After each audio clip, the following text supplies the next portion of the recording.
Okay, Corey, I think it's time we get into the nitty gritty. We get into a little bit of the main event, what you saw at Barclays. And obviously, when we look at kind of the teams that you got to see there, and there's some big names. The biggest name was probably Tre Johnson. Definitely. And Corey, I really wanted to dig into Tre Johnson with you because he's a guy that we got to see at Nike Hoop Summit, a guy that I think all four of us walked away very impressed by. I think he showed different elements to his game that maybe we were not expecting. I thought he was a legitimate 6'5" when I saw him in person as well, especially standing next to him. He was like a little bit on the slender side, but in terms of his height, it's there. He was definitely 6'5" in my eyes, at least. But something I've been seeing a lot of on the internet, Corey, that I want to ask you about, and I want to kind of hear your perspective on, is there are some people out there. I'm not trying to take shots. I'm just trying to, kind of point out that there are people out there that are kind of comparing him to a Thomas type of player, trying to project him as this almost like black hole score first type of guard. I just want to take a second to say, like, I've been really impressed by Cam Thomas this season.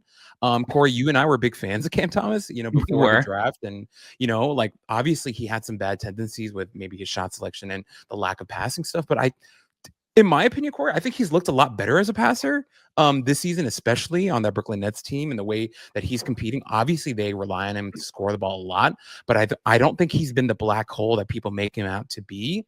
And so in that, along that same vein, talking about Tre Johnson, at the Hoop Summit, I actually liked his passing. And so to kind of see this rhetoric out there that people are trying to make it seem like, Tre Johnson is like this black hole that's not going to pass the ball, is just going to look for his own shot.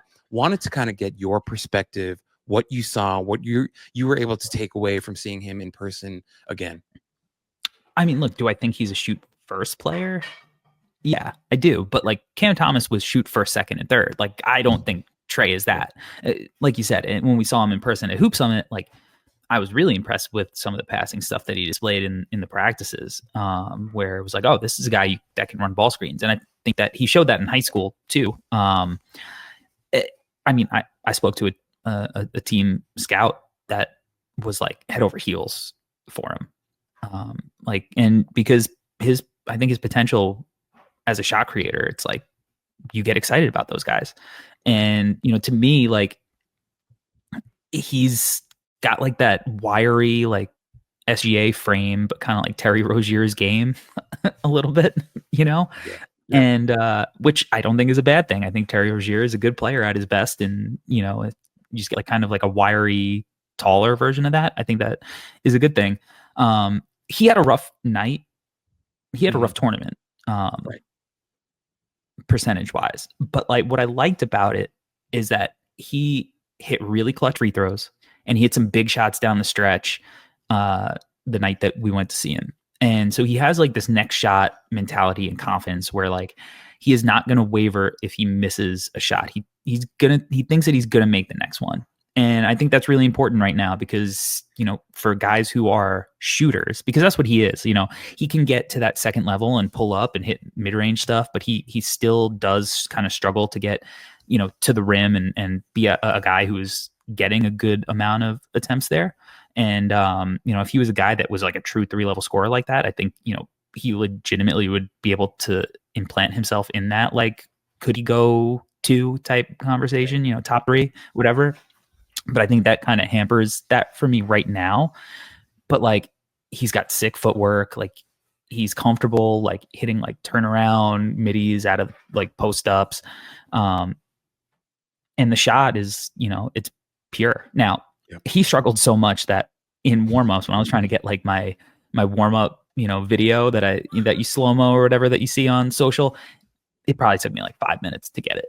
Like he wasn't hitting shots. And to me, sometimes I was like, you know what? He's probably just going to go off. He's getting all the misses out now. He's going to go off tonight. And he didn't. He struggled. But even still, like he hit a deep 3 dead center off the catch. Like he's good. I think he's a good player who's got like a really solid floor because shooting is a skill at that size that translates. And he's not just a shooter. He's a guy who can really create his own shot. So, I don't think I learned anything new about him seeing him in person. but I'm glad that I got to see one of his off nights to see how he was going to contribute, because even though the shooting percentage wasn't great, he did winning things at the end of the game and they felt confident going to him. So I thought that was good. Yeah. Yeah. Yeah. I think, Corey, once again, like, I almost feel like it's a blessing when you see one of these top prospects have an off night, right? Because Yeah. then it kind of gives you a floor in terms of expectation for them. Like, you start to wonder, like, oh, okay, if this is the worst version of a guy, I can live with that, because if it only gets better from here, then yeah, sign me up, right? And I think that with Johnson, as you're mentioning, Corey, like, I think with him, that confidence you're talking about, right? The next shot up type of thing, where he's not too worried about what he's shooting. He's not a guy that's like counting percentages and worried about, that type of stuff. Like, I think that makes him more appealing for teams, because at the end of the day, teams need offense, right? Like, this is that's what the NBA has become, right? You need teams.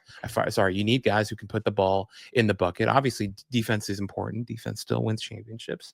Look at the Boston Celtics, obviously, but you still need guys who can do it, right, in terms of scoring. And so I get it with Johnson. I think it's good. And obviously, for you, a guy that you're getting to see for a second time. So pretty great stuff. Yeah.